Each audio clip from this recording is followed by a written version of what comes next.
What's up, Dolphins fans? Welcome to Dolphins Today by Chat Sports. I am your host, Nick Roloff, on this Monday afternoon following a disastrous NFL Week 6 loss to the Los Angeles Chargers. And no, Mike McDaniel and Chris Grier are not fired. They are still employed. I said this on our content yesterday following the game, that I was hoping to wake up today to a notification that the two have been fired. I was hoping to party. I was hoping to go live on the channel to celebrate. That is not the case. Instead, we're live here on the channel to talk about how incompetent Stephen Ross has been as an owner of this football team by allowing Mike McDaniel and Chris Grier to still hold their current positions of power. We will also be discussing Tua Tagovailoa's comments yesterday more in depth because we have a better reaction from head coach Mike McDaniel as well as some other players. We'll also, how about this, take a look at a 2026 NFL mock draft. Yeah,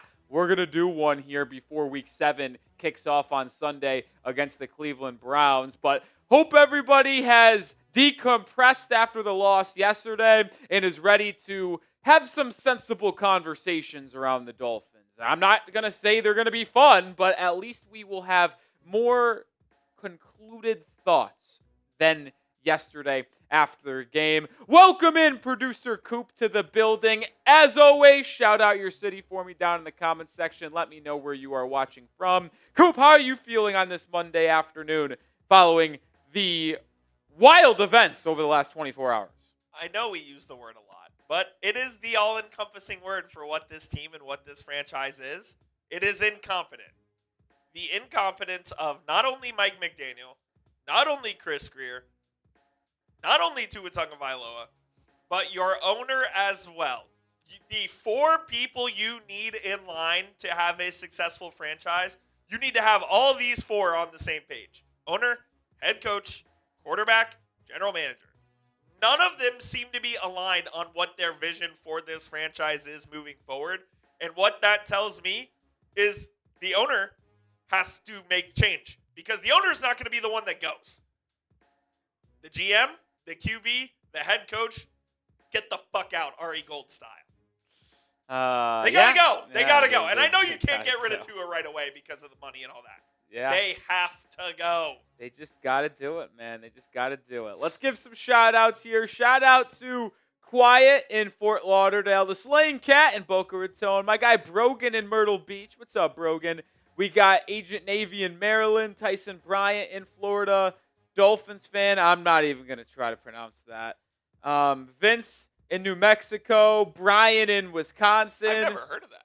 I think we've tried to pronounce it before in British the past, Columbia, and I I mean, just I know where haven't that been is, able but- to get that done. We got Amaziah saying Duval, New Zealand, Palm Bay, Sunrise, Florida, California for James. Oh, man. Montpellier, do you know what that is the capital of? What'd you say? Montpellier. Sounds like an island. It is the capital of... What? Is it? I was going to say of a state in the U.S. What? No. Yep. Do you have a guess? No. What was it? Montpellier.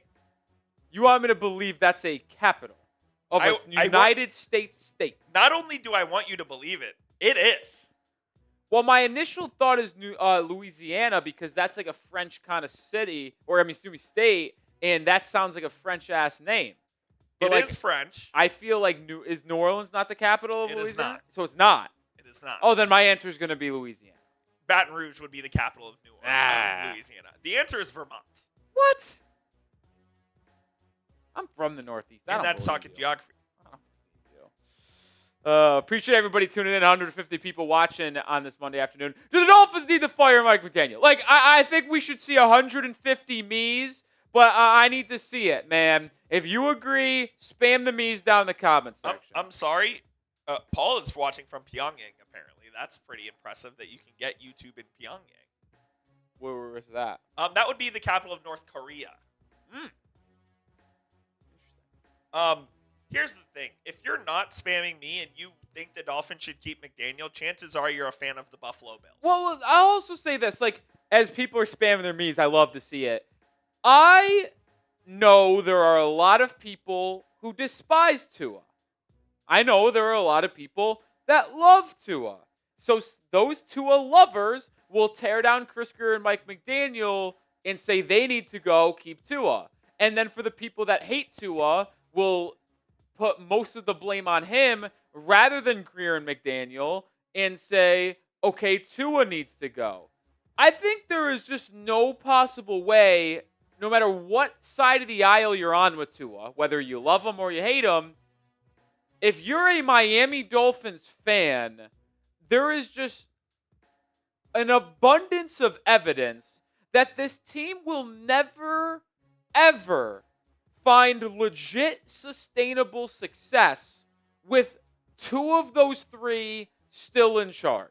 And if two of those three are still in charge, you might as well just get rid of the third one while you're at it. And that is my exact point. Yeah. You can't get rid of Grier and Tua and keep McDaniel. Nope. You can't get rid of McDaniel and Tua and keep Grier. You can't get rid of McDaniel and Grier and keep Tua. They've all got to go. It's just a clean slate, wipe the board, start over. It's just how it has to be. Yep. And this is not me hating on them. It's just the simple fact.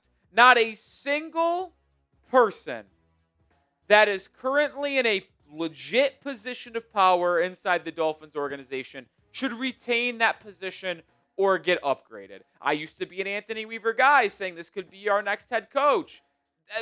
I think he's a great leader. I think players respect him and play hard for him. He's guilty. I just don't know if he's a good coach, though.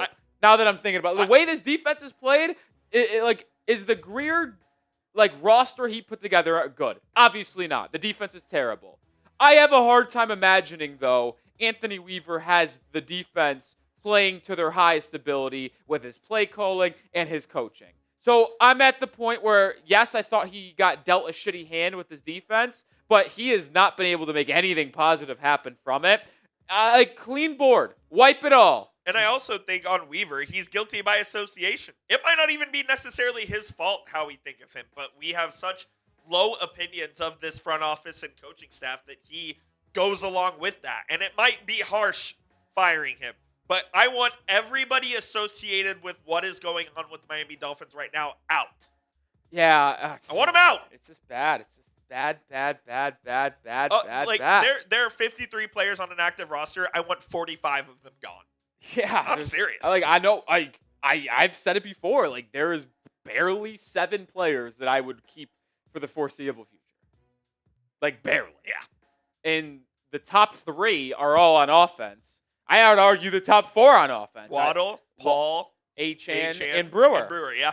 Those are the 4 best players on the Dolphins. I don't really care to keep Minka, who's been your best defender. You're not really keeping Rasul Douglas because he is a 1-year veteran and he wouldn't re-sign anyway. Zach Sealer's mailed it in. Sealer has been non-existent. That contract extension looks like a train wreck. Kenneth Grant's done nothing. Jonas Savianaya has done nothing. Bradley Chubb gone. Bradley Chubb needs to go. Jalen Phillips been your best pass rusher, but it's very likely you ultimately trade him before the deadline. I just don't see... we might see a historic level of roster overturn. Yeah. I think we might see numbers record shattered. No, absolutely. I'm with you on that. It needs to happen. It just needs to happen. And it's the right thing. That's the crazy part. And one of those positions is at right tackle, Austin Jackson. Listen, we'll talk more about him in depth here in a couple of segments because his injury news does not seem positive, and it doesn't seem like he will be returning to the Dolphins anytime soon. This is a former first-round pick, same draft class as Tua. That draft class will go down in infamy. Noah, Austin Jackson, and Tua. You did the math. What a first round that is in 2020. You did the math on Chris Grier's draft picks. It is ugly. 21 to 62.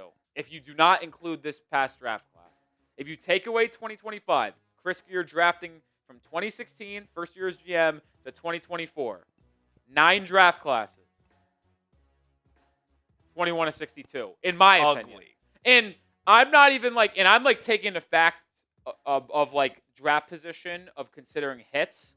Like Malik Washington to me is a hit because he's able to be a return guy and a specialist. Like Jakeem Grant, I counted as a hit, late round, good specialist guy. Like I'm counting those guys as hits, and it's still 21-62. Like that's how bad it is. So my goodness, man. I see this comment from Agent Navy. I wanted to actually respond to this because I saw people bashing Malik Washington on 2nd and goal yesterday. Malik Washington gets hit out of bounds. And the clock stops, and then the Dolphins score on 3rd and goal to allow the Chargers to keep their timeout, but also have the time left to go. And everybody's saying, well, if Malik Washington stays in bounds, it's a different game. That's not true whatsoever because they just would have taken their time. Right, but think about this. They would have just used their timeout if Malik Washington stayed in bounds. So it's the same time on the clock. You just take a Chargers timeout away. So they would have none. But you scored on 3rd and goal, which means they still would have had the time they had, which was about 45 seconds, to get in the field goal range with no timeout.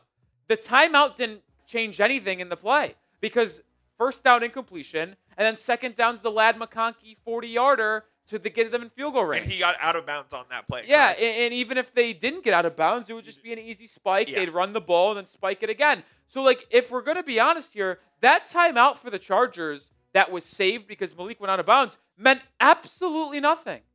I don't even know if they used it, to be honest. I don't recall them using it. Because McConkey went out of bounds, and then they ran the ball, and Miami used the timeouts to get the ball back. Yep. So I don't even know if the timeout got used. So that meant nothing. Like, should Malik, in normal circumstances, stay in bounds? Yep. Without a question. But it would have changed absolutely nothing in the conclusion of the game. It would have changed absolutely nothing. So I can understand being upset that he didn't be smart and stay in bounds. But it did not affect a single thing in that ballgame.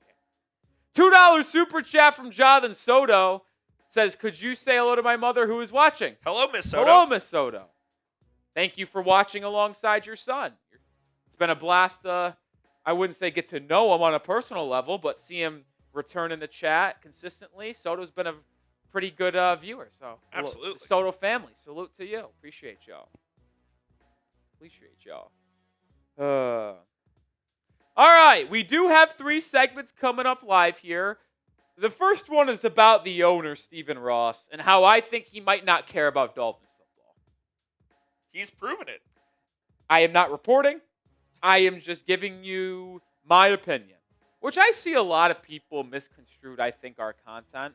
At least mine. I've seen a couple people on Twitter talk about how I speak a little bit recklessly on social media and with our content on YouTube. There has never been a single moment where I claim to speak for the team or to know what's going on inside the locker room and organization. Like, I have sources. I don't speak like I have it. Not once have I ever claimed that. This channel is a pure, like, I cover the news. I don't break the news. I cover the news. I react to it.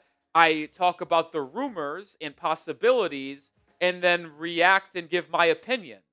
So it's like my opinion is that Stephen Ross doesn't care. I am not reporting that he is. I'm not saying that he doesn't.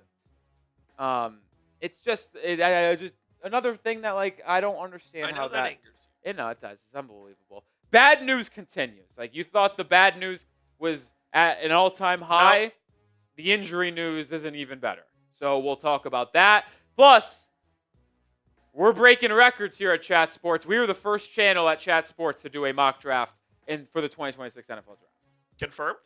Confirmed. Nice. Now, we might not be the first channel to put out the video. But we are the first. But we are the first channel at Chat Sports to script and film a 2026 mock draft. So there was another channel that said they might steal our idea and do their mock draft. Don't let them fool you. And put it out like Tuesday, Wednesday, or Thursday. We're putting our mock draft out Friday, FYI, that we're filming today. But we are 100% the first to film. That is 100%. Kilo says it should be called Dolphin Speculation today, LOL. Well, we're just called Dolphins Today because we talk about the Dolphins today and every day. Thanks for watching. Like the stream to start the show. We got 175 people in the building. We need to get to 80 likes to start the show. We just showcased what segments and videos we're going to be doing here live on the channel on a Monday afternoon following a tough Week 6 loss. If we want to get it rolling, hit that thumbs up icon. We're at 59, so we're now 21 away. Hit that like button. 66, we're on our way. I can't wait for this first segment. I think you're going to get fired up in this first segment. I don't know. I thought I was going to get fired up on the video we filmed this morning, but I was very calm and meticulous with the way I was speaking. You were. Yesterday, you were pretty fired up. Yesterday, I was fired up. Heat of the moment. No doubt. Sleep on it.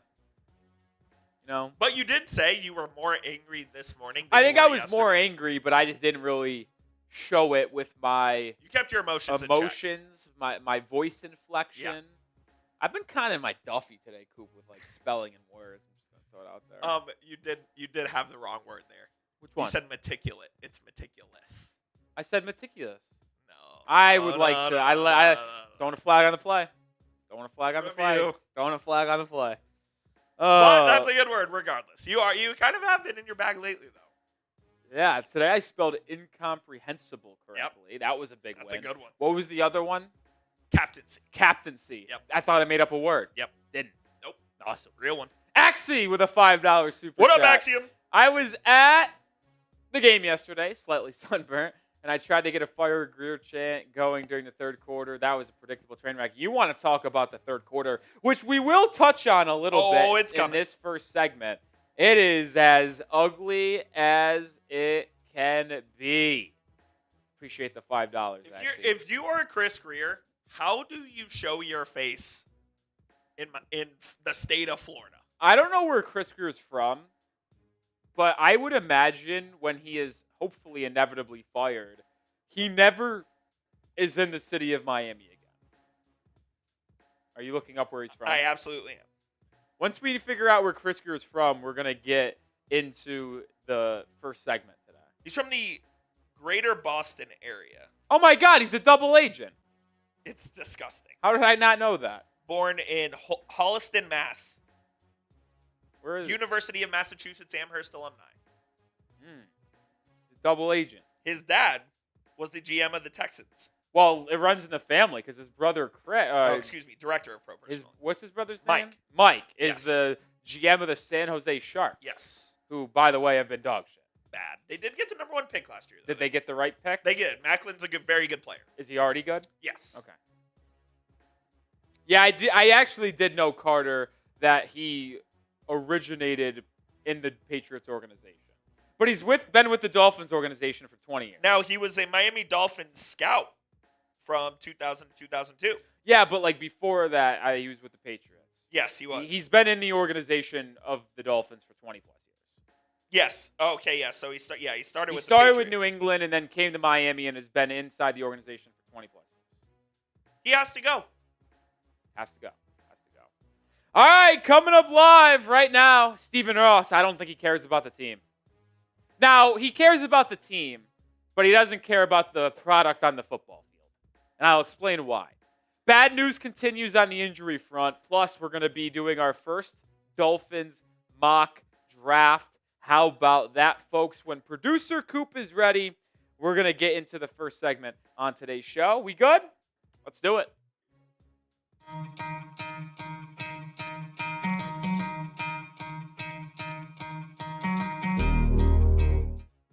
This is not a report. I will never claim to make a report, and if I did, I would tell you. This is my pure opinion. But I truly do believe Stephen Ross does not care about Miami Dolphins football. I am Nick Roloff. This is Dolphins Today by Chat Sports. Because if he did care about the product on the football field, Mike McDaniel and Chris Grier would still not be employed. Like, the fact that they still hold their positions after what occurred in Week 6 is an embarrassment. Like, to me, Stephen Ross is very close to losing the fan base. I think some fans are, like, legitimately almost done with being a fan of this organization because it's been nothing but 25 years plus of dysfunction, of heartbreak, and incompetence. And until Ross moves Mike McDaniel out of the head coach position and Chris Grier out of the general manager position, it is going to be more of the same in Miami, which will drive fans away from the team. If he cares about Dolphins football, those two need to go.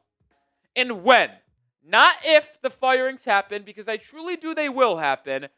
Ross is just being annoying about it and not doing it now. We will have you covered, so subscribe and turn on your notifications right now. I think he should be fired. Most of you in the chat think he should be fired, whether it's McDaniel or Grier. I'd say 98% of our chat and comments believe that one of the two, if not both, need to go. Well, Adam Schefter went on the Pat McAfee show on Monday afternoon and reported and said that he believes he doesn't see a head coach move happening in the NFL anytime soon, referring to Mike McDaniel, Aaron Glenn, and Brian Callahan. So that made me very upset because I already was planning on making this video about how Ross doesn't care because he didn't fire Grier or McDaniel Monday morning. And then I see this report in the afternoon. Well, Schefter actually was wrong because not only 2 hours after the fact he said that, the Tennessee Titans fired their head coach Brian Callahan. The Titans have the same record as Miami right now, if you didn't know that, by the way, 1-5. And they have actually been on par, maybe a little bit more of a disaster than Miami, because the Titans have been non-competitive in a lot of their games. The Dolphins have had numerous games this season. Actually, almost every game has been close or competitive throughout, outside of week 1 against the Indianapolis Colts. But to me, after seeing the Titans fire Brian Callahan today, it only emphasizes my point further about Stephen Ross not caring about the team. Listen, you can make a lot of statements about how the Titans have been a little bit trigger happy with their decisions to move on from head coaches and GMs. I thought back in 2022 or 2023 when they fired Mike Vrabel, that was a mistake. I think he's a good coach, and I think he's proving it in New England right now. But they fired John Robinson in 2022, then hire Rand Carthen.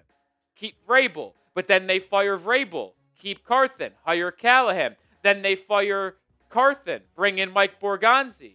And now they fire Brian Callahan. So it's just been a constant cycle of fire GM, fire coach, hire GM, fire coach. It's just been such a weird cycle for the Titans. And I get that the Dolphins don't want to become that.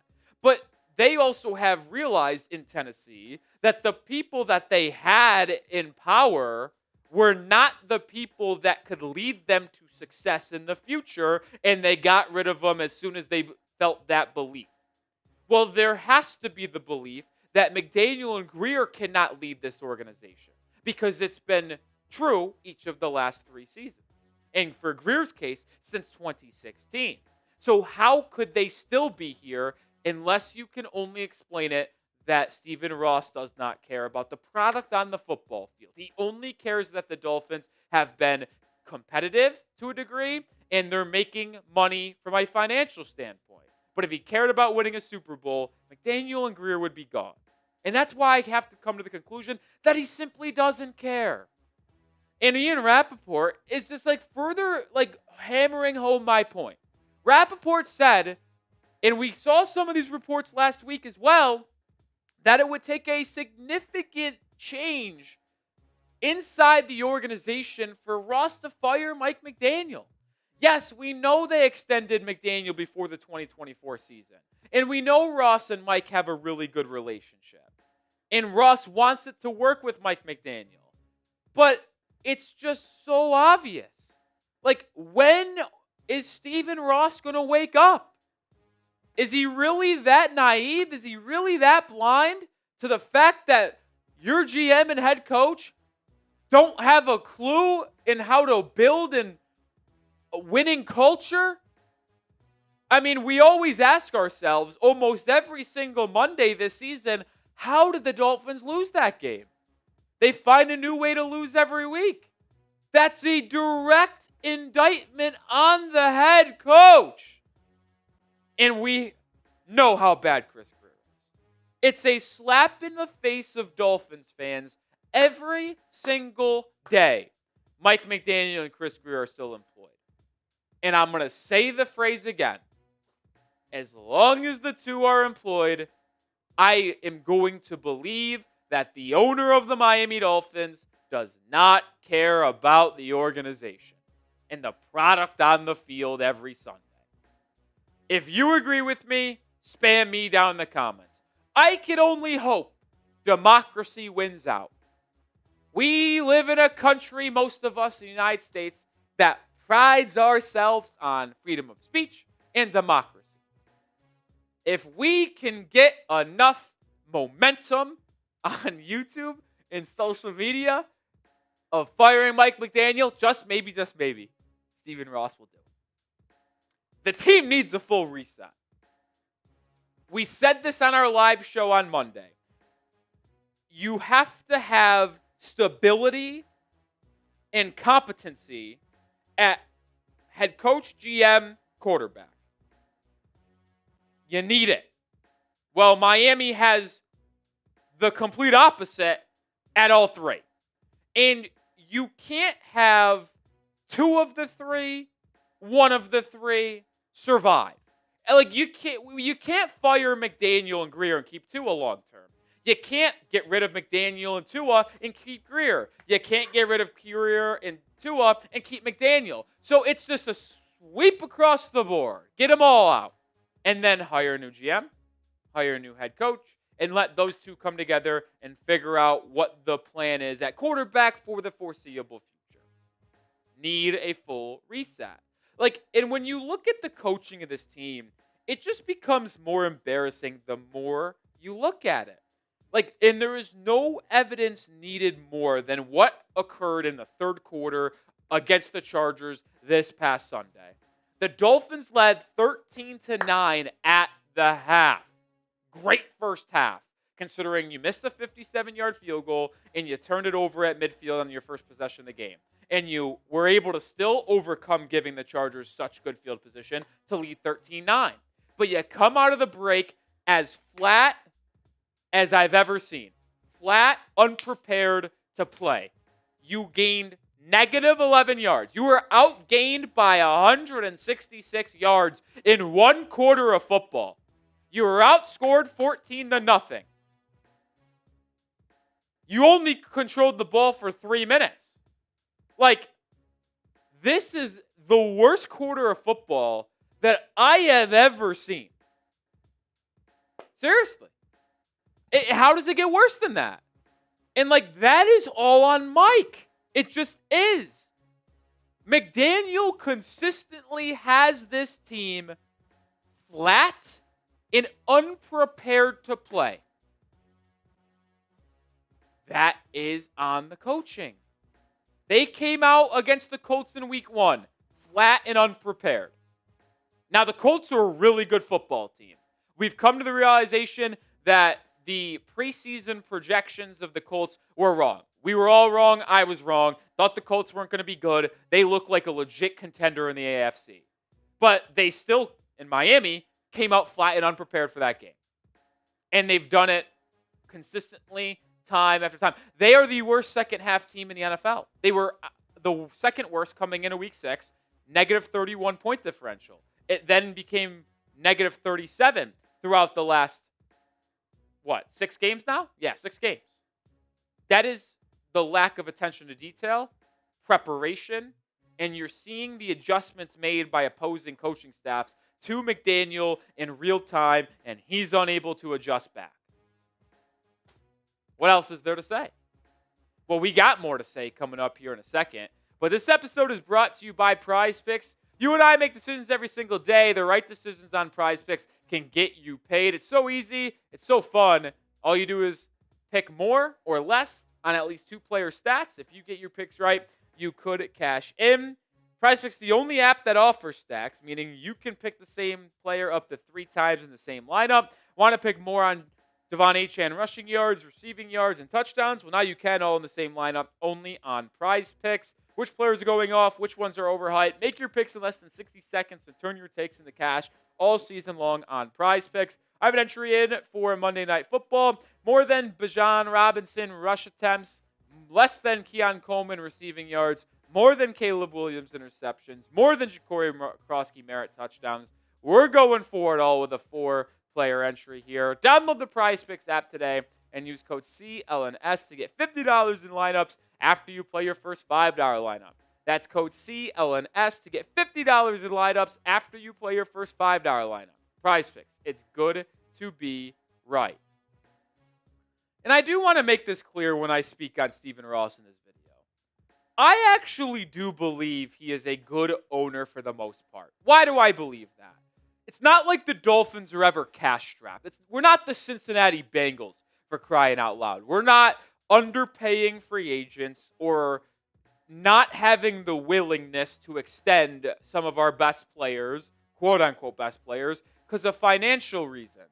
Like, Ross is willing to pay the money for the product on the field, but he's also willing to make sure the players are happy off of the field by having the most up-to-date and nicest facilities, whether it is recovery, whether it is to do with the food, whether it is inside the locker room. Like, Ross does all the right things in that regard to make players happy inside the locker room with the facilities they have. Make players want to be a Miami Dolphin. But the problem that he has is his blind loyalty to Chris Grier and Mike McDaniel. And I can understand McDaniel more than Chris Grier because since McDaniel was hired in 2022, he took the Dolphins to 2 playoff appearances in back-to-back years. Although not winning a game, he had them with an overall winning record through 3 seasons into the playoffs twice. What I can't fathom is his loyalty to the GM Chris Grier, who is now in his 10th season as general manager of the Miami Dolphins, where over those 10 seasons, the Dolphins are 76-78, so not even a winning football team. They have only made the playoffs in 3 of 9 seasons. Might as well chalk it up to 3 of 10. He has had 3 different head coaches, Adam Gase, Brian Flores, and then Mike McDaniel. And I went back and charted the 2016, the 2024 drafts, every single one of them. And to me, he went 21 of 62 in terms of successful draft picks. Based off their position, based off their round and where they were drafted. So he has been incapable of hitting on draft selections at a good enough rate. He has hit 2 coach firings and is on his 3rd and has never won a playoff game. Like, I'll go back to the Titans here. They just fired their head coach. It's been 2 years. Like, I get it. You do not want to be trigger happy. You do not want to be known as an owner or an organization that is so impatient to where people would be afraid to take the job. That was the concern in Carolina with owner David Tepper. No one wanted to take that job because he was so trigger happy with firings and moving off of people. And people were concerned about job security. I can understand that. But it's been 10 seasons for Chris Grier. It's been 4 years of Mike McDaniel where it's gone downhill every year. Like, it's gotten worse every year with Mike McDaniel. Like, it's just a ridiculous showcase of complacency to where Ross is just like, you know what? We're making money. Ticket sales are good. Merchandise sales are good. We're in the public media. We're being talked about a ton. People are showing up to games still. We're still being in all of these games. Why would I get rid of these people? Because they can't win it all. And it's just driving me up a wall that everybody knows nothing is going to change. Like, the reaction after the Titans firing from me and others were like, all right, well, Adam Schefter was wrong about no head coach firings happening soon. Is Miami going to actually make a change with McDaniel? And McDaniel, by the way, has been the favorite for first coach to be fired all year long, even before the season. Well, Benjamin Albright said today that he has just been trying to reiterate that it's unlikely McDaniel gets fired in season, and if he does get fired in season, it's likely not going to be early in the year because Stephen Ross doesn't care and he is complacent. Like, the dysfunction is at an all-time high. Like, I really don't understand how Ross can sit back, can see what's going on within the organization, within the coaching staff, and idly sit by. I don't get it. Like, Mike McDaniel, when he spoke to Dolphins media today in his normal day after game press conference, responded to Tua's comments yesterday. And we obviously know what Tua said, calling out the locker room, saying that some players have been showing up late to player-led meetings, whether they're in person or online. Mike McDaniel responded to it yesterday, but did not have the full story because he didn't hear the quote, and he just was right there after the game speaking to the media. Mike McDaniel said now that he's heard him, that's not where a franchise quarterback, it's not the place to say that. Tua knows that now, believes there's no ill intention. You're talking about a misrepresentation of player-orchestrated film sessions. Like, how can you hear what Tua says on a weekly basis, on what Mike McDaniel says? Like, Ross, like, please try. If you haven't been listening to what the fan base has been saying, or even what we've been saying here, just please, if you happen to come across this, please listen to this. Like, I get it. Chris Grier and Mike McDaniel might be great guys. Like, I'm not doubting that. They just aren't good at their jobs. And there's one thing to be bad at your jobs and everyone likes you and you keep a tight ship, but you just can't get wins. It's another thing to be bad at your job and it's a circus inside that building.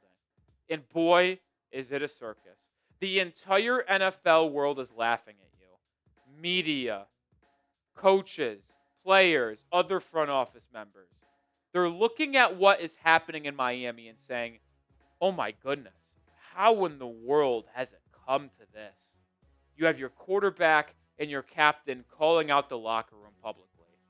You have Mike McDaniel unaware of what Tua said and then contradicting and going against him today. The world is laughing at you. How can you seriously sit back and idly watch this continue? You need to prove you care. Fire them now. Now, is it going to happen this week? No, they let Mike McDaniel speak to the media on Monday. You don't let your head coach speak to the media on Monday if he is going to be fired before the game on Sunday.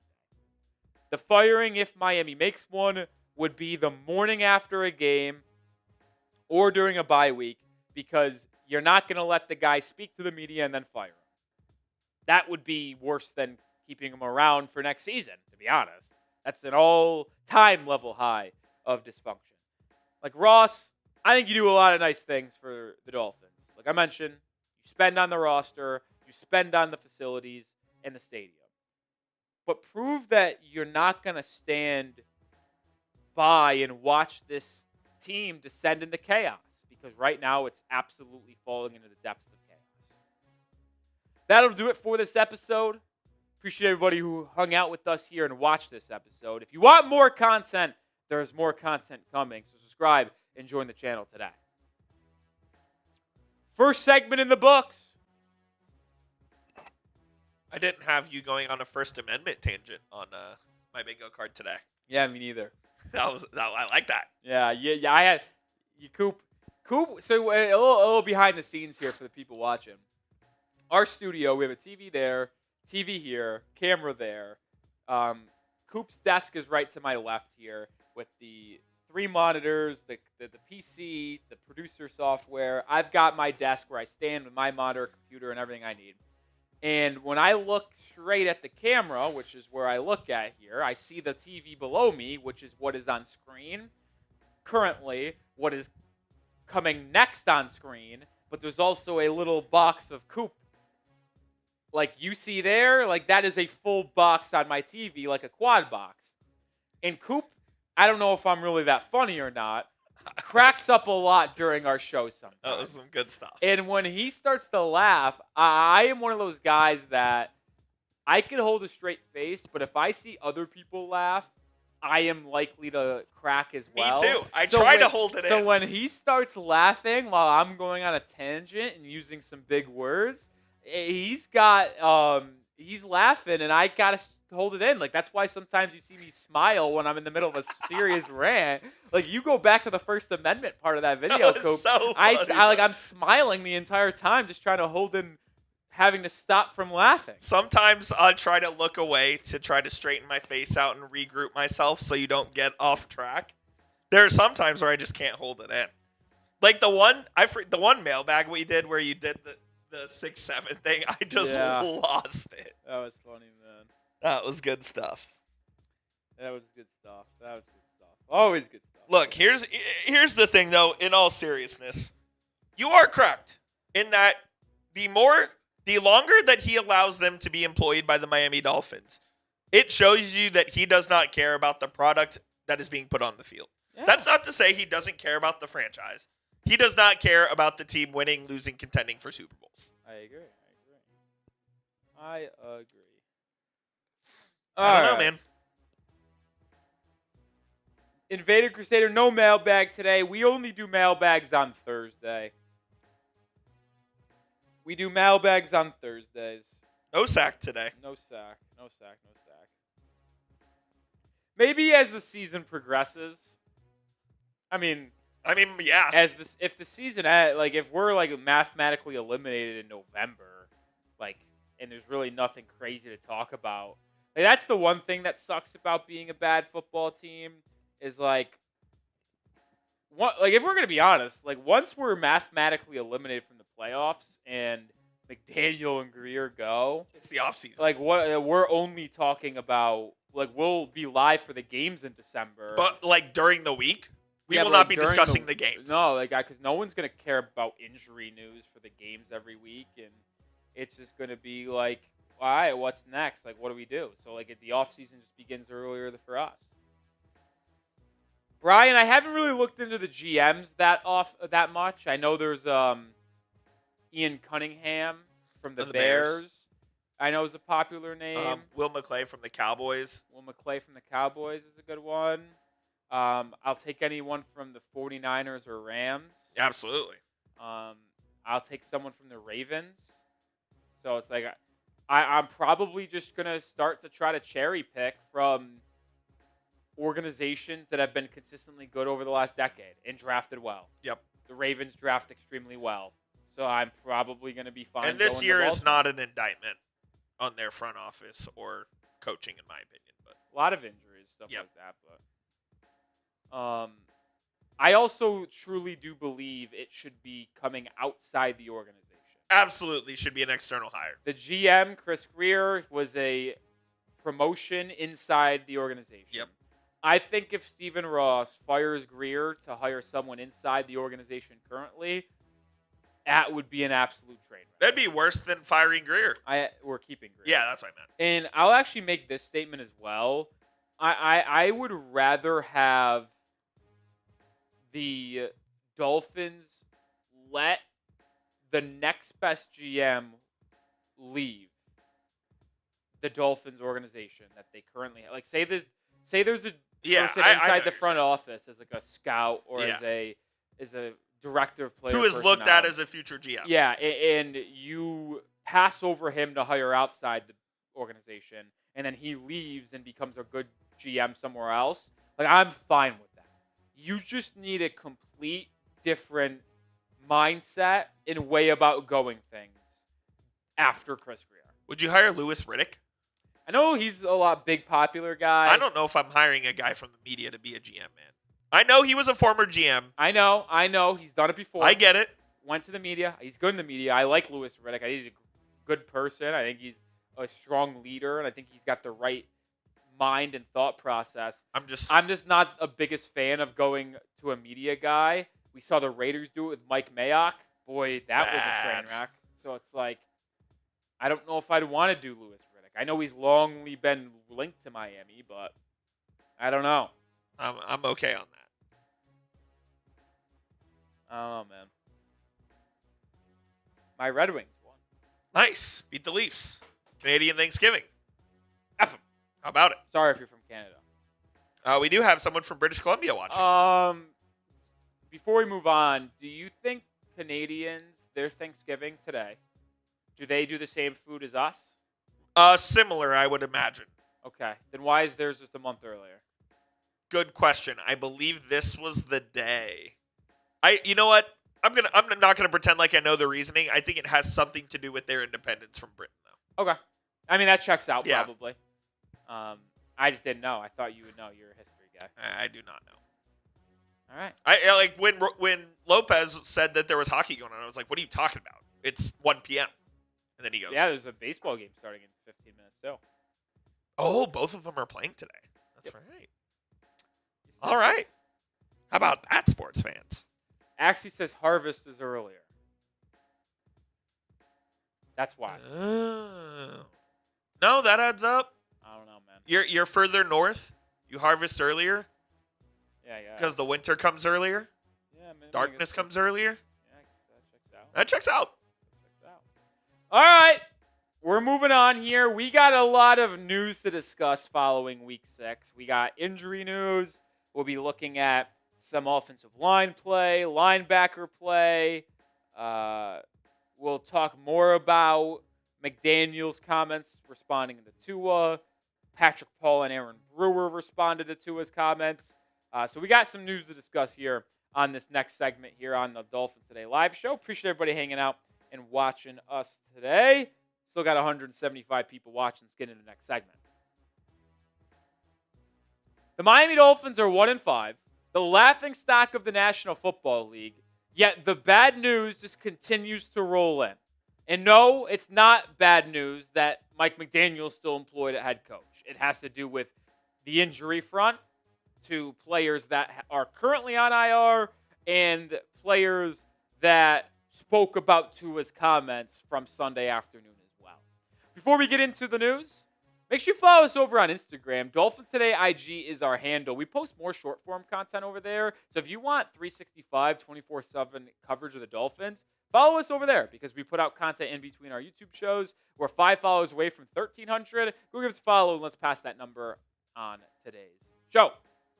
So Mike McDaniel, when speaking to the media on Monday afternoon, relayed the message that the 4 players, actually 5 players if you count Andrew Meyer, that are on either PUP or injured reserve right now, they all will not be returning again. Now, Liam Eichenberg and Andrew Meyer were eligible to return before the Week 5 game against Carolina. They did not. Austin Jackson and James Daniels were eligible to return this week against the Chargers because they were placed on IR prior to Week 2. They did not. So that's now 2 weeks extended after eligibility to return off IR for your projected starting right guard, right tackle duo of James Daniels and Austin Jackson. And my question is, are they ever going to return? Listen, James Daniels suffered a pec injury in Week 1. He was already dealing with an ankle injury, so it was a completely unrelated injury.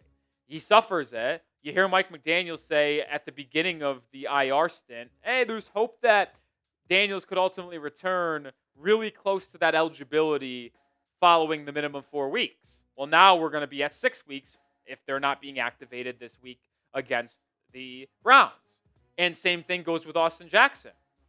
Like, it's just unbelievable that the Dolphins continue to have to deal with these offensive line injuries.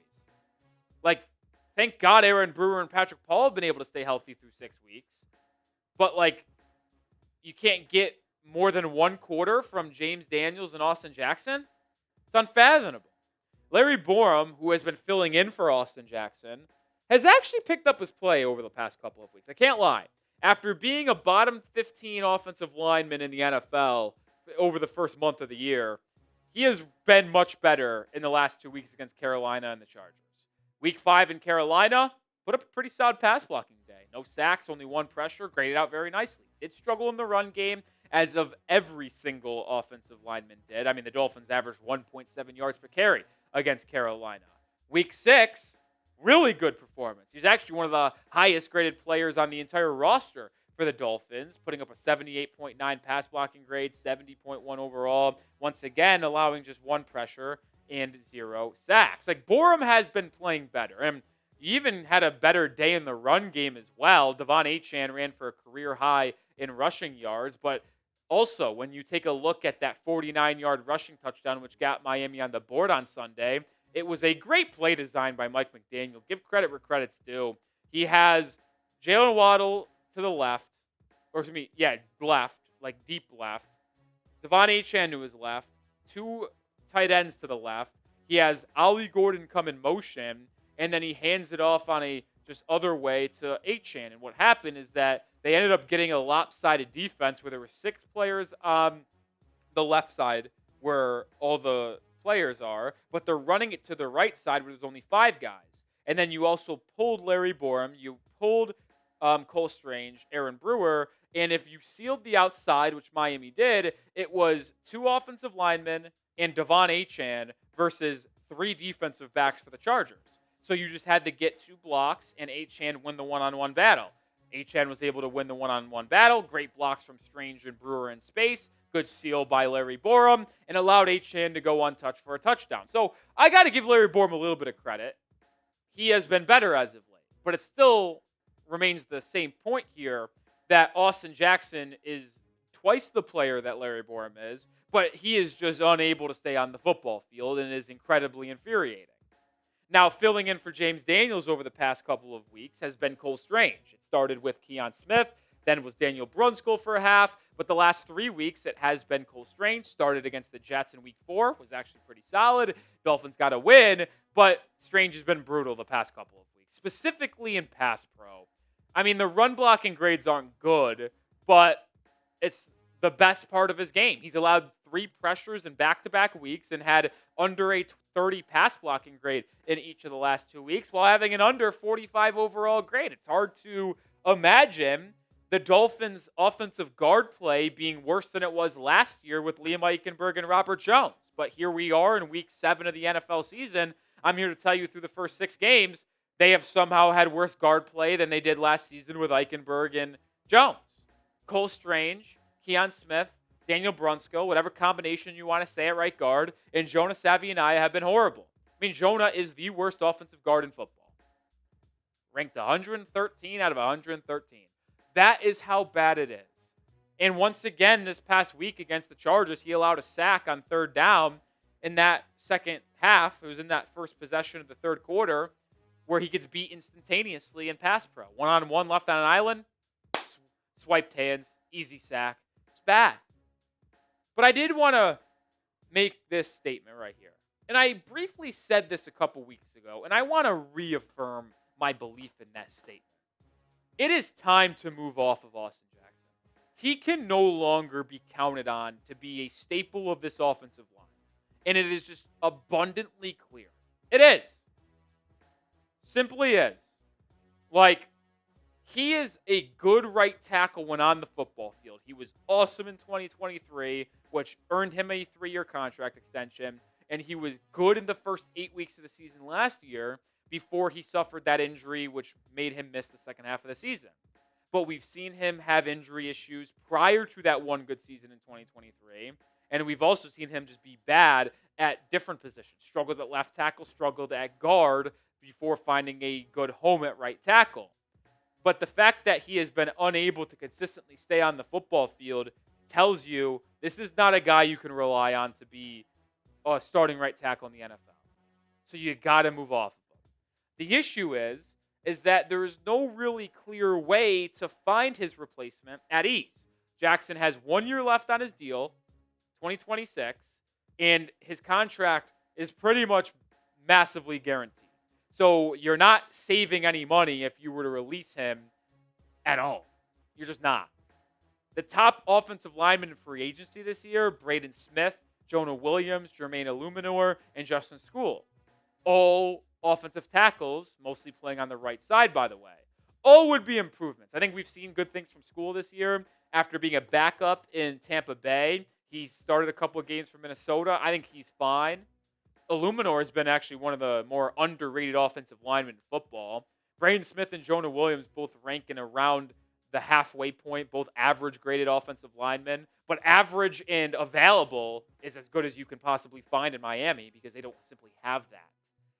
But the point I'm trying to make here with showing this is that it's going to be incredibly difficult to sign one of them because there are only really 4 competent right tackles to sign, and they're going to have a higher demand and price point or just re-sign with their team. So it's going to be hard for Miami to convince them to take a deal that makes sense for them.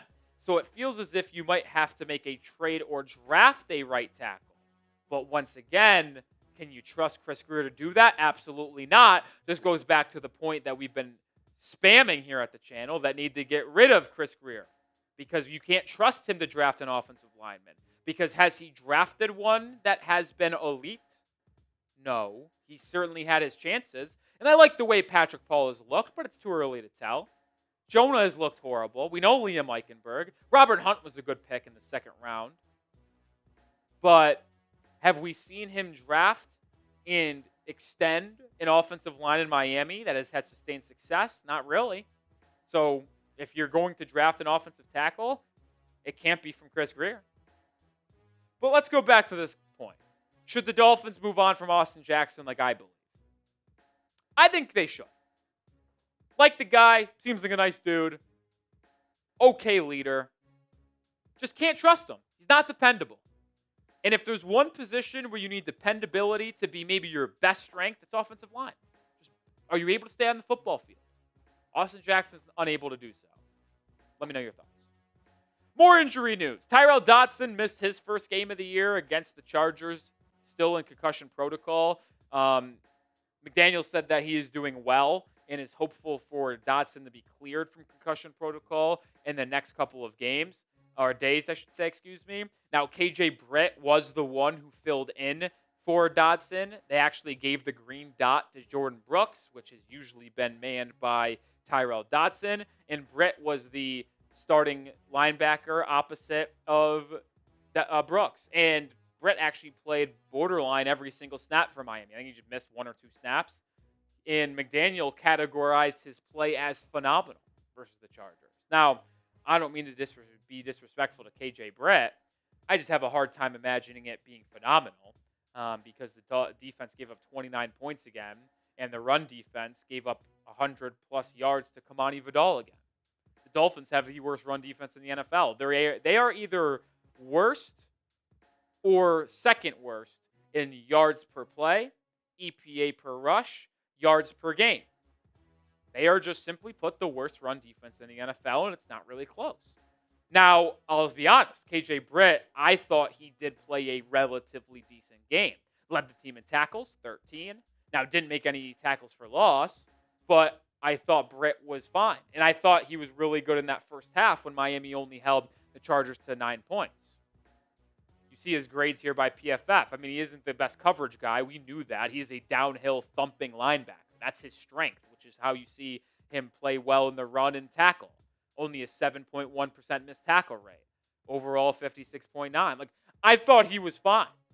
But to label the play as phenomenal feels a little bit irresponsible by a Mike McDaniel. I also just get uberly frustrated at the fact that Willie Gay didn't play a snap. You would think that he would get snaps considering he was now either linebacker 3 or LB2.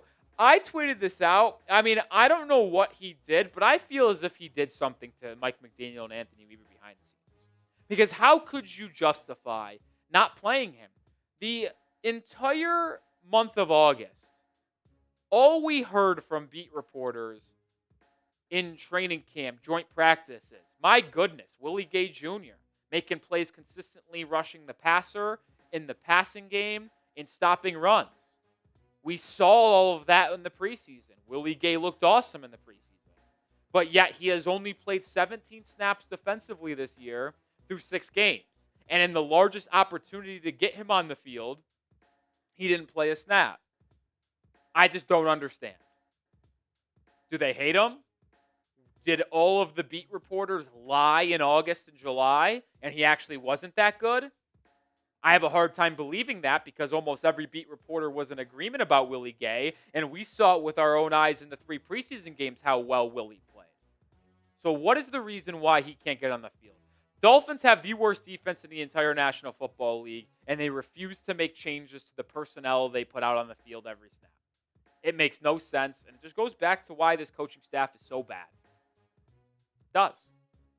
More coming up here in a second, but make sure you do subscribe because we'll have you covered with all Miami Dolphins news, whether it is injury updates, roster moves, rumors, trade rumors, which we'll have more of those coming up here across the next couple of days. Hit that sub button and join the family at Dolphins Today. Now, let's shift over to what Mike McDaniel said about Tua. And we briefly talked about it in our Monday afternoon video, but in case you didn't watch it, I want to rehash some of it. We know what happened after the game on Sunday afternoon.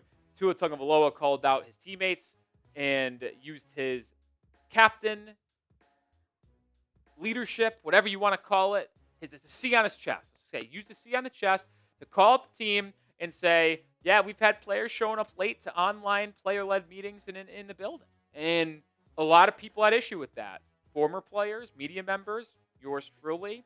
I didn't respect Tua in the slightest for bringing out and airing out the Dolphins' dirty laundry as a captain to the media and the public. That felt wrong. Mike McDaniel tends to agree. He said this today, or on Monday, excuse me. Now that I've heard them, you guys caught me before I heard them. After a loss as a franchise quarterback, that's not the place to say that. He knows that now. I honestly believe there was no ill intention. You're talking about a misrepresentation of a player-orchestrated film sessions. It is really hard to fathom, folks, the disconnect from the players to the coaches, to the front office, to the owners. It's bad. Like, you have your QB1, your highest paid player, one of your captains, calling out the locker room for not showing up to meetings on time. You have your head coach now contradicting and saying that was the wrong thing for your quarterback to do. It's just dysfunction. We used that word a ton on Sunday. We used it a ton on Monday. And I'll use it a little bit today. Because I don't know what other word to use. And if you've got a better word, let me know. But the team is dysfunctional from top to bottom. Chaos has ensued in the locker room. And the team is fractured. They all try to act like they're still together and they're playing for together and trying to make the right strides for improvement. They say a lot of the right things to the media, for the most part. But then you have Tua saying this, and you see how they play on the field on Sundays, and there's no way you can believe what they say to the media. I think there's a lot going on behind the scenes. Saw someone tweet this, I believe it. When Mike McDaniel, Chris Grier, and Tua are all removed from this franchise, I think some of the stories that might come out 3 years from now, when all three of them are gone, are going to be absolutely bonkers. They're going to be nuts. Like, it's going to be hard to really watch and listen to those comments come out. Rounding out the show here in a second, and I know you guys probably don't want to buy anything Miami Dolphins related, and hey, I don't blame you. But if you do want to take advantage of the Dolphins rivalry gear that was released this season, go to chadsports.com/Dolphins rivalry. Get a hat, sweatshirt, jersey, polo, shorts, socks. They've got a million gazillion different things. One more time, chadsports.com/Dolphins rivalry. Links in the description and comments of today's video. You had a couple offensive linemen speak to the media today, and they were asked about Tua's comments. And how about this, man? Second-year offensive tackle Patrick Paul says, yeah, I'm not going to try to speak on that. I try to keep that stuff out of the media. I think that should be handled internally. Well, then you had another captain, Aaron Brewer. Remember, Dolphins captains are Tua, Aaron Brewer, Minka, Alec Ingold, Zach Sealer, Jordan Brooks. Jordan Brooks said no comment, yes, on Sunday afternoon. Aaron Brewer said about the same thing as Patrick Paul and how he doesn't really want to speak on it right now and believes it all should be kept in-house. Like, I know this is a pretty harsh, probably, reaction, but I have it. I would strip Tua Tagovailoa's captaincy. Take the C off of his chest. And I know that might be like the most demoralizing thing maybe in the history of the NFL. And it's like if you guys any watch Game of Thrones, my favorite show of all time, by the way, where I think it's season 5, maybe 6, where they have the faith and they make the people walk through the streets naked, going shame, shame for atonement. I know that's what it would be like for Tua if you took away the C off of his chest. But how could you seriously believe that he is a leader of this team and he has the full support and respect of the locker room when he goes out and does that. I feel like he has a pity captaincy. This is just me guessing. I don't know that. I'm not reporting that. But I think that like they voted him captain because they knew that his ego is so fragile and he's so insecure that if he was not voted captain, he would throw a hissy fit. I'm exhausted, man.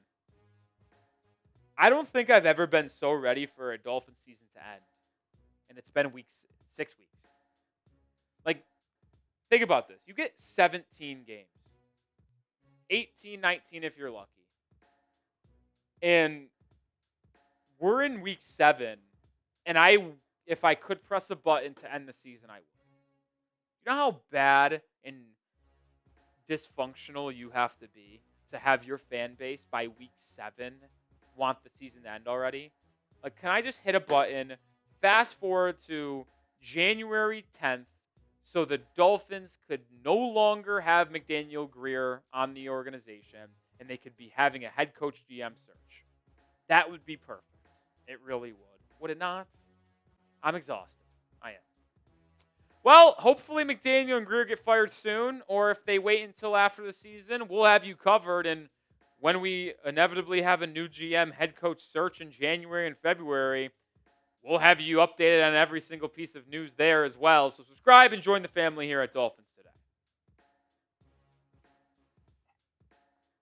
Strip his captaincy. Coop was with me on that one. No, I actually do believe that. And yes, it would be very demoralizing for Tua. Maybe that's the reality check he needs. And what's Tua going to do? Sit at home and not play? The Dolphins can't trade him. He has nowhere to go because his stock is at an all-time low. I think it's actually a low-risk play. I think it would be low risk. I think it's a low-risk play. What's he going to do? Is he just going to implode the team from the inside? It's already basically imploded. Is he going to try to turn players on the coaches? That's basically already happened. Is he going to quit on the football team? Oh, no, we get to see what we have in Zach Wilson and a young quarterback in Quinn Ewers. There is, I actually think it would be a great move if Mike McDaniel had the sack to do that. Well, my question is, the captains are voted on by the players. They are. Would it need to be taken away by McDaniel, or would the players need to, go to Mike and say, this guy can't be a captain I think the other 5 captains would have to decide on it. The leadership council of the team would have to decide on it. Yeah. And by default, your quarterback is more or less has to be a captain, because if he's not, that's a real problem. And at this point, is Tua displaying any leadership qualities that tell you he should be a captain of this team? Yeah. Tyreek Hill's more of a leader than Tua is. And Tyreek wasn't voted a captain this year. Yeah, I mean, deservedly so, by the way. Oh, of course. Tyreek Hill should not have been a captain. But he has been He's was been a more better of a captain leader. than Tua. He was a better leader than Tua this year. No I mean, question. He gave the pregame hype speeches. He was the most productive on the field, and I have a lot of respect for the football player Tyreek Hill for how he handled the beginning of this season. I was very frustrated with him at the end of last year when he made that trade request following Week 18. I was frustrated with all of the shenanigans in the offseason. But once football got back to being played in July and August and in the regular season, Tyreek Hill handled himself in the media and inside the organization in maybe the most professional way we have seen Tyreek as a player in his entire career. There's no doubt. Now, there is still the off-the-field concerns, obviously, the alleged domestic violence with his ex-wife. That's obviously there. But when you just look at how he handled himself within the organization this year, I think it was as good as it's ever been. The Dolphins couldn't have asked more, to be honest. How about this? Before we get into the final segment, Coop. A season ticket holder tweeted this today. Said, I sent this email to the Dolphins in regard to my season ticket membership. I'm going to read it out loud. Good afternoon. I am writing as a 5-year season ticket member to inquire about the pricing for the 25-26 season renewal. During my 5 years of loyalty, prices have increased every season, which I accepted during periods of team improvement and 2 playoff runs. However, with the current season being a significant disappointment and a clear decline in the on-field product, I am concerned about continued price escalation. I need to understand what the cost of next year's membership will be. Furthermore, I expect that a decline in quality of the product should be reflected by a corresponding decreased cost of membership. I look forward to your prompt response regarding your pricing strategy for next season. I like that. Well said. They should cut prices in half for season tickets. Does Stephen Ross care about the team or not? Or does he care about money? And that's the thing, like, the product on the field will inevitably bleed into his money.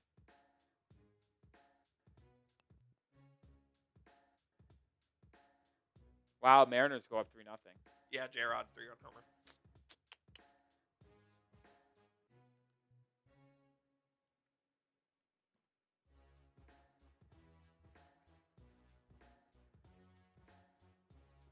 Everyone knows what needs to be done. Yeah, Why isn't Stephen Ross doing it? I don't know. All right, coming up is the final segment on today's live show. I do want to bring this up before we get into that. I am legitimately frightened what the Cleveland Browns defensive line might do to this Dolphins offensive line. Oh, I saw a stat. Let me hold on. Let me find it. I mean, it could be bad. Can you imagine if they just line up Myles Garrett over Jonah? Yeah. I know he's an edge, but good God. Ready for this? Where's the tweet? How about this one in the trenches? Well, first of all, how about this? Ready? The Dolphins as a team have the second worst pass blocking grade at 41.6. That's not shocking. 31st in the NFL. Cleveland's pass blocking grade is the worst at 32.3. So the Browns' offensive line has been worse in pass protection this year than anybody else. But here's the concerning part. The Dolphins' offensive line is 31st in pass blocking grade. They are 30th in run blocking grade. Oh, boy. The Browns' pass rushing grade is 87.8, the best in the NFL. Yep. And their run defense grade is 86.6, first in the NFL. Yep. So you have the 30th run blocking offensive line, The worst. 31st pass blocking grade, going up against the best run defense and pass rushing defense via Pro Football Focus. It is as opposite of a matchup as you like to see. I'll say this. If you take away the trenches, the Dolphins probably have a better team than the Browns. Unfortunately, the game is won in the trenches. Yeah, like I just think it's going to be a bloodbath. I don't think Miami's going to be able to move the ball that well at all. If they're getting dominated in the trenches like we think they will. And it's in Cleveland. Not that that's the biggest home field advantage of all time. Dog pound can get rowdy. It's not a good matchup for Miami whatsoever. I will be picking them to lose. You're gonna pick the Browns. Yep.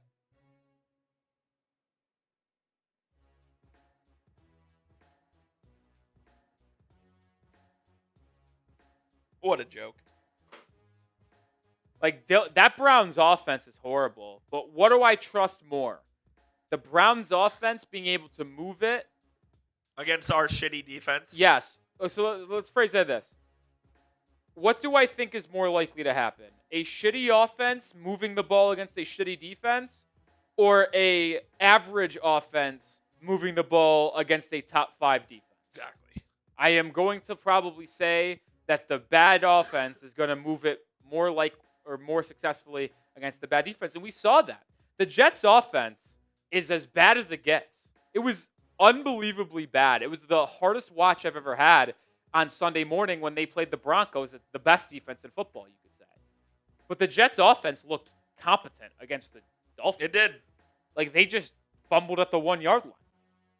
And then, so yeah. The Titans are making Mike McCoy their interim head Yeah, coach. I saw that. Let's get into the next segment here, Coop. I'm excited. Final segment. Are you excited? Mock draft time. I'm excited.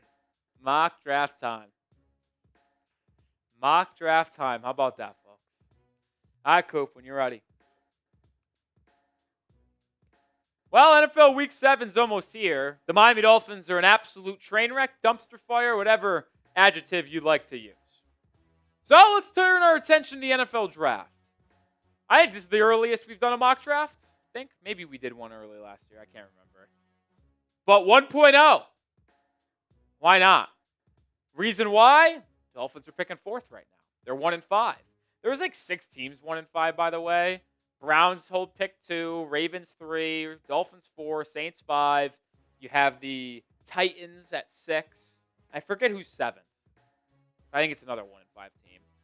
Either way, the Dolphins are projected to have a lot of picks as well, though, right? So they pick 4th, but they have a lot of picks. They have their 1st, they have their 2nd, they have 2/3. Thanks to Chris Grier trading out of the 4th round last year, they picked up an extra 3rd. So they also are projected at a comp pick in the 4th round. Now, we'll see if that holds true. But as of right now, they are projected to have 9 picks in this draft. Chance to turn it around. So, before we get into the mock draft, though, first one, spread the word. Share the mock draft on social media. I want a lot of eyeballs on our first mock draft this year. If you tag me on social media, at Nick_Roloff, I'll give you a like and retweet. So, the Dolphins picking 4th overall. I'm going best player available. That would be Caleb Downs, the safety from Ohio State. And in case you were wondering, the top 3 picks went Fernando Mendoza, number 1 to the Jets. Ruben Bain, the edge from Miami, number 2 to the Browns. And then the Ravens at number 3 ended up going with TJ Parker, the defensive lineman from Clemson. I was hoping Ruben Bain was going to be there for us, but he wasn't. So I'll take the other best player in the draft, in my opinion, which is Caleb Downs, the safety out of Ohio State. And if you're asking me how Miami should approach this NFL draft, a lot of people ask, hey, I know Tua has to be here next year due to his contract, and you don't really have an out until after next season. Should you take a QB? And I've said, hey, if you're picking the top 5, probably should. But I got to be honest, the more I've come to the realization that this Dolphins roster is so far away from competing, I almost think that you can get away with going just best player available this year and then maybe drafting a quarterback the following year. Build up a little bit of a roster before you draft that rookie quarterback. And to me, Caleb Downs is the best player in this draft. And you can have a conversation between him and Ruben Bain. I would have Bain as my number 2 right now. The edge from Miami, who's just been absolutely phenomenal. But Downs has been equally as impressive, playing and being the leader of an Ohio State defense, which is the best in the college football industry and might be a top 5 defense in the college football industry of the last decade. He is excellent in coverage, excellent against the run. He can play in so many different ways. The part that really impresses me is his ability to cover. I think that's what he specializes in. But he's also physical enough to play in the run. And when you look at his versatility this season, you just see the full repertoire on display. He has played deep safety 120 times, in the box 109 times, in the slot 59 times, lined up technically on the defensive line 19 times, and at outside corner 7 times. So this is not only maybe the most productive player at his position, of need, by the way, because we need any help we can get in the secondary. But my goodness, I am a massive fan of Caleb Downs. Fun fact, if you didn't know this, younger brother of Colts wide receiver Josh Downs, too. Like, I just think drafting, I know safeties aren't the biggest positional value, and you might not justify a safety going top 5, but the Dolphins just have so many needs. Just take the best player available. We passed on tight end Tyler Warren last year because we needed a defensive lineman. I said that's probably the right decision at the time, but maybe now we should go forward just taking the best player available. What Miami do? Should they pigeonhole themselves into a quarterback, or should they just take the best player on the board? Let me know if they should go BPA, type Y for yes or type N for no. Woo! Trade alert! Trade alert! I said we got a lot of picks. Why not use them, folks? I am making a trade with the Philadelphia Eagles. I am moving up from the second round back into the late first round. I'm trading our second round pick, 36th overall, one of our 2 third rounders, 75, and one of our 4th rounders, 104th, to get back up into the first. So I'm trading one of our 3rds and a 4th to move back up into the first round to take a quarterback, Ty Simpson from Alabama. 27th overall, going with the Alabama quarterback. And some of you might say, is that too much to give up for a trade to move up? Well, let me just go back 6 months to April when the Giants made pretty much the same exact trade. They traded from 34 to 25, just a couple pick difference on each side than the one we made, to get back into the first round to take Ole Miss quarterback Jackson Dart. They traded their 3rd round pick, 99 overall, at the end of the 3rd round, and a 2026 third. I am not doing a future draft pick. I am just doing a 4th and a 3rd to move up and get that 27th overall pick. To me, Miami should be drafting a quarterback. They should. Should they force one? If they don't like one, don't take one. I like Ty Simpson, though. And I do think the Dolphins should try to draft one relatively early so you don't force yourself to have to take one in the following draft when you move off in the conclusion of the 2026 season. And I know people are going to be lazy in the comments. I know you guys. I know. I just also know how the fan works. I brought up an Alabama quarterback. He would be hypothetically replacing an Alabama quarterback in Tua. Don't be out on Ty Simpson just because the two went to the same school. That is lazy, and it is honestly bad football knowledge because Ty Simpson has been phenomenal this year. And listen, he was bad in week 1 against the Florida State Seminoles. But since then, he has been nothing short of sensational. And he is catapulting himself into the Heisman conversation alongside Fernando Mendoza and Dante Moore. And he is also catapulting himself into the top of this QB class. Where if you had to ask me right now who I predict are the top 3 quarterbacks taken, I think my predictions would be, in any order, Mendoza, Simpson, Sellers. I think those are going to be the top 3 taken. I know a lot of people are going to mention Dante Moore from Oregon. I'm not the biggest fan of Dante Moore. I also think he stays in school another year to try to become the QB1 of next year's draft. And it's very dependent on your next head coach, in my opinion, on how you draft at quarterback to fit that scheme and system that you ultimately implement when you hire a new offensive coordinator or you hire an offensive mind. But when you watch Ty Simpson at Alabama right now, he is running the most pro-style offense there is with Kalen DeBoer in Alabama. And he's executing at an extremely high level. You see his accuracy. You see arm strength. You see out-of-structure playmaking. That play against Missouri where he scrambles out to the right, makes a man miss, plants his feet, takes another step inside, and fires a 20-yard dart to the end zone for a tutty was super impressive to me. He's been really good this season for the Crimson Tide. And he bided his time. He sat behind Milroe. He sat behind Bryce Young. He was the third-string QB when Young was still there. Then backed up Milroe for a couple years. And now is the starter, and he's flourishing inside that Kalen DeBoer pro-style offense. A lot of people are very high on this kid, and he's continuing to climb the ranks. There is a realistic chance, folks, that we look back on this video in April a couple weeks before the draft and we'll be like, that was fun. Remember when you could get Ty Simpson at like 27, at 30 in mock drafts? Because he's not making it outside the top 10. I think that's a realistic outcome for this kid. We'll ultimately see how the season plays out.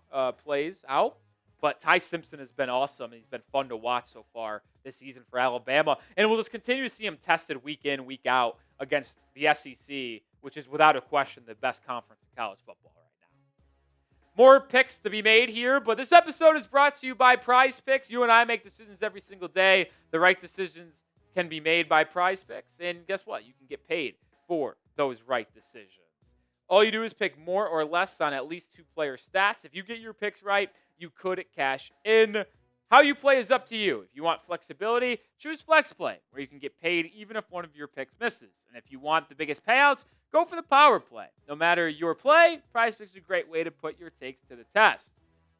They also offer injury reboots. If one of your players leaves the game in the first half and doesn't return, PrizePicks won't count it as a loss. You can also be flexible in how you play. You want to go daily? You want to go season long? You can. Well, basketball starts up next week.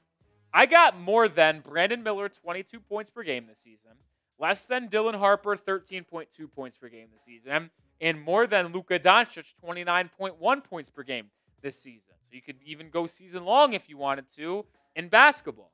Download the PrizePicks app today and use code CLNS to get $50 in lineups after you play your first $5 lineup.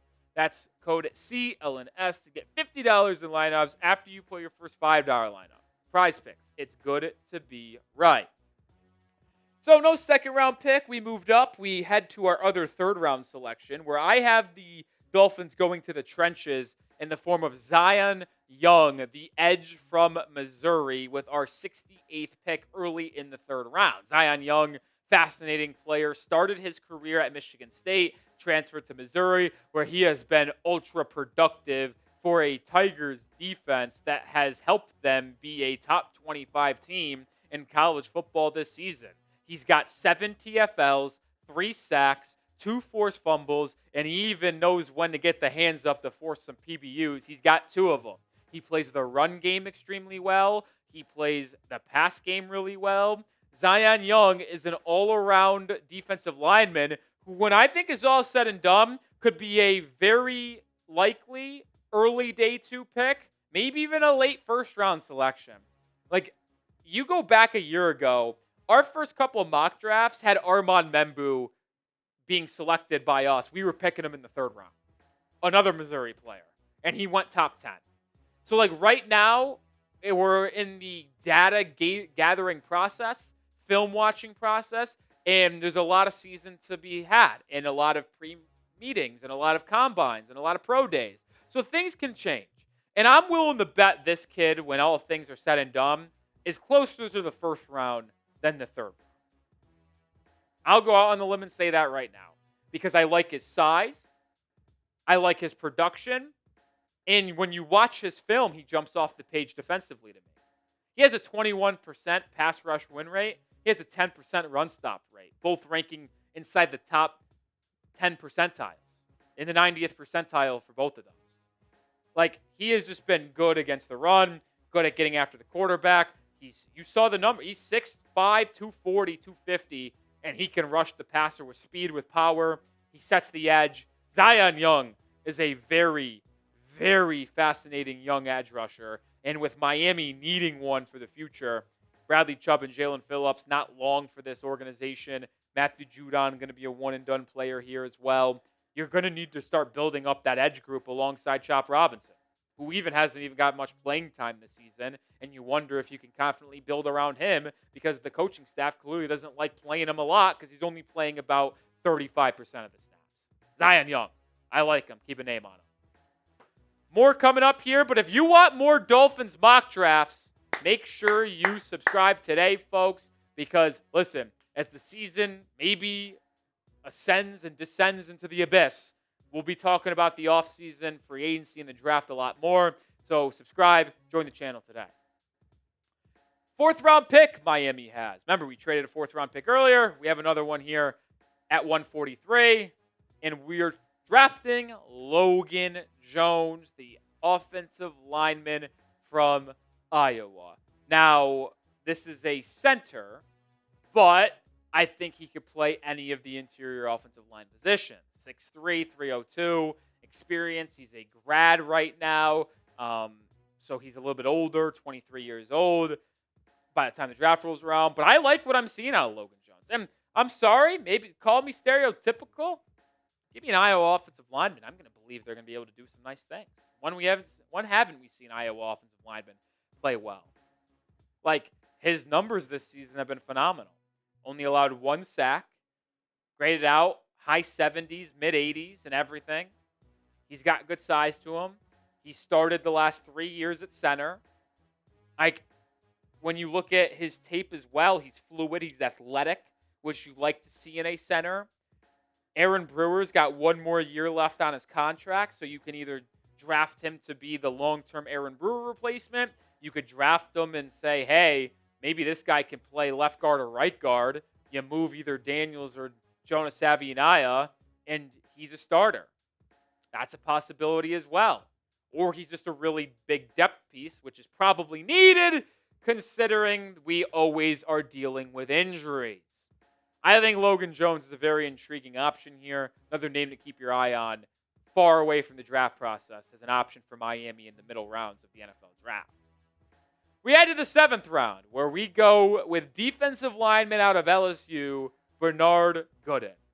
And this is a player that has been making a name for himself this year for the LSU Tigers defensively. And he's had an interesting career path. Started at Wake Forest, transfers to South Florida, now in the Power 4 LSU. He's a little bit undersized, 5th-year senior, 6'1", 268. But he has been very productive for the LSU Tigers this season. Simply put, I mean, he's been great. He's generated 13 pressures, 1.5 sacks. He's been great at rushing the passer from the interior. Now, does he need to work on stopping the run? There's no doubt about it. And that goes back to his undersized frame a little bit. Only a 3.8% run stop rate on Pro Football Focus. But when Miami's trenches are as brutal as it is, you have to take swings at that position. You just have to. Kenneth Grant has not looked good. Jordan Phillips has been promising, but there's no guarantee there. Zach Sealer looks bad. Benito Jones is on a 1-year deal. You have Zeke Biggers, but adding talent at that position is a must. And yes, he is a little bit undersized, but if he can generate pressure up the middle from that defensive line, I'll take the chance. Shout out Willie Finns, by the way. He was the one who put me on to Bernard Gooden, keeping an eye on him for the rest of the season, as you should as well for a potential day 3 steal. This was our mock draft. Let's recap it. We went Caleb Downs with the 4th overall pick, the Ohio State safety. Then we traded up from the 2nd round using our 3rd and 4th round picks to get the 27th spot, where we drafted Ty Simpson, the quarterback from Alabama. We went Zion Young, the edge from Missouri, in the 3rd round. Logan Jones in the 4th round out of Iowa, interior offensive lineman who has played exclusively center. And then the defensive lineman from LSU, Bernard Gooden, with the 7th round, 217th selection.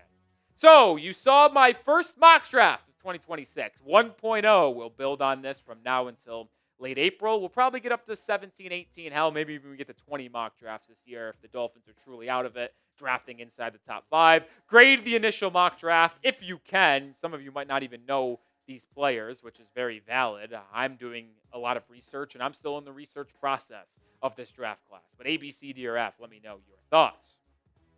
And if you want more around the Dolphins or have a question, hit me up on social media /Twitter. Nick_Roloff is my handle.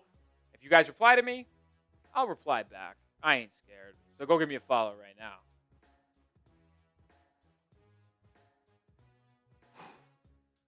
If you get a mock haul of Caleb Downs and Ty Simpson, whoever the GM is of the Dolphins at that time might be up for GM of the year already.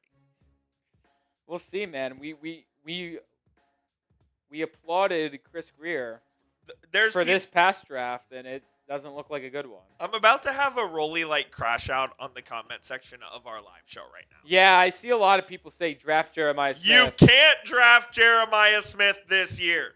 He is ineligible for the draft. He is a true sophomore. You cannot select him. Got to be better than that. It is impossible for him to be a Miami Dolphin next season. He's a true sophomore. Listen, you guys can be critical of my decisions, like in the mock draft. That's fine. That's great. If Jeremiah Smith was available and I passed on him for Caleb Downs, and you guys were upset about that, go ahead.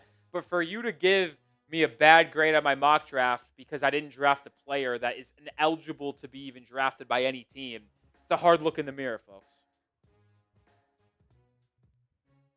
Christian's toy selection, just Sandy Storm. I mean, now you can argue whether or not true sophomores should be eligible to go to the draft, but that's a different story for a different day.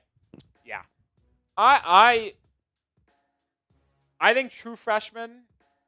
I think you should have to spend at least 1 year.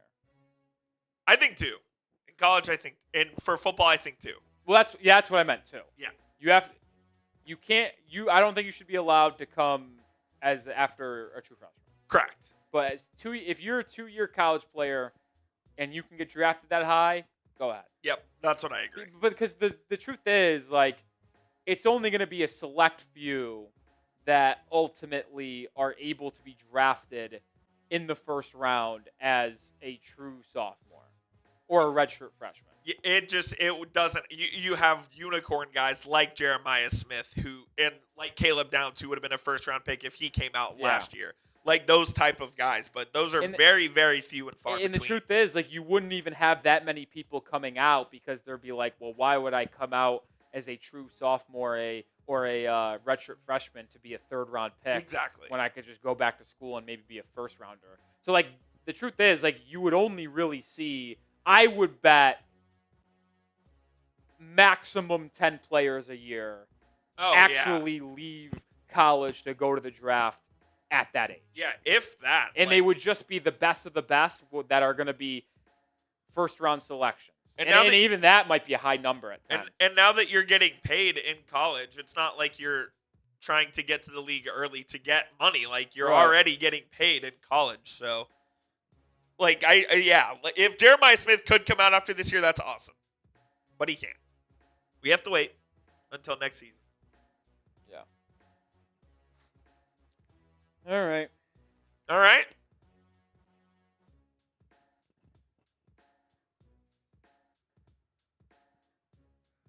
Once again, we got Christian's Toy says, how about Malachi Tony on Miami? True freshman.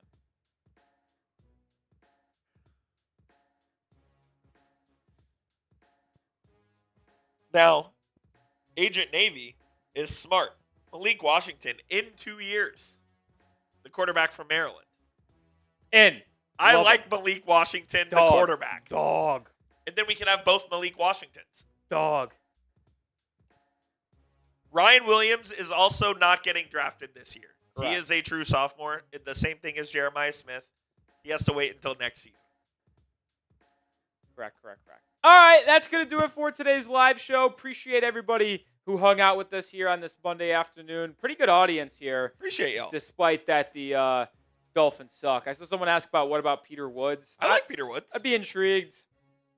Need trench players, man. Certainly not the highest on my board. I think I would rather go QB over Peter Woods, to be honest. Depends. I don't think Peter Woods has been that dominant for Clemson this year. Maybe his traits play out better in the NFL? Maybe. Parker, his teammate, I would take over him. TJ Parker, I would take Ruben Bain over him. I would take Caleb Downs over him. And if Miami's picking 4, well, that's 3 players I just named that I would take over him. And that's not even a quarterback. So if the Dolphins are picking inside the top 5, I'm probably not going Woods because I would rather have Downs. I'd rather have Ruben Bain. I would rather have Mendoza. Yeah, I'd agree. I'd say Mendoza's probably my top QB at this time. Now the question is, are you going Sellers in the top 5 or not? I think there's a lot of football to be played, and we'll have to see. If the draft was tomorrow, no way. I like Sellers. I think Sellers, if the draft was tomorrow, would go in the top 10. just because quarterbacks are at a I'd be premium. scared shitless to take. It's a scary situation, but the traits are there. And a lot of we had a conversation today about like where sellers would go in the draft. Brief conversation. We were like, Anthony Richardson went top 5, but we all believe that Lenore Sellers right now is a better quarterback prospect than Anthony Richardson. True. Because Sellers is as mobile, as physically imposing, but he is more accurate and a better decision maker.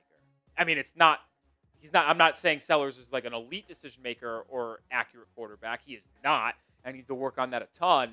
But compared to Anthony Richardson coming out of the draft, who went top 5, he is better. He's better than Anthony Richardson was in That's college. why I think Sellers, when it's all said and done, will go top 5 in the draft unless he just completely falls off the cliff.